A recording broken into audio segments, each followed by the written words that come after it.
Meaning of Greco-Roman wrestling. Greco-Roman wrestling. Greco-Roman wrestling. Greco-Roman wrestling. Greco-Roman wrestling. Greco-Roman wrestling is a style of wrestling that originated in ancient Greece and Rome.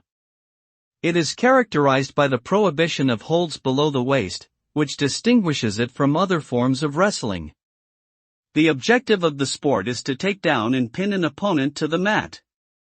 Matches consist of 2 3-minute rounds, with the winner being the wrestler who scores the most points.